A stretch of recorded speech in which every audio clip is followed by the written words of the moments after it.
ప్రత్యక్షానుశ్రవికమహిమ ప్రజానాం శ్రేయో మూర్తిం శ్రియమశరణ త్వాం శరణ్యాం ప్రపద్యే.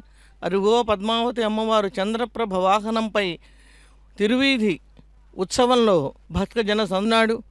అటువంటిది అక్క తమ్ముళ్ళు ఇద్దరూ కలిసి ప్రపంచాన్ని ఆనంద సముద్రంలో ఓలలాడించటమే లక్ష్యంగా పెట్టుకుని ఈనాడు భక్తజన సందోహానికి దర్శనమిస్తూ భక్తి శ్రద్ధలతోటి చక్కగా వహిస్తున్నారు. ఆ అమ్మవారి గోపురం విద్యుత్ కాంతులతో ధగధగాయమానంగా ప్రకాశిస్తున్నది. పద్మాలకు ఇష్టమైనటువంటివి ఈ ఏనుగులు తమ తొండాలతో పద్మాన్ని ఎత్తిపట్టి అమ్మవారికి పద్మం అనే ఇష్టం కష్టాలు కూడా అమ్మవారి ముందు కర్పూరం కరిగినట్లుగా కరిగిపోయి మనకి సుఖాలనేటటువంటి వెలుగుని ప్రసాదిస్తాయి. అటువంటి అమ్మవారి పుణ్యం ఉన్నవాళ్ళకి కానీ లభించదు.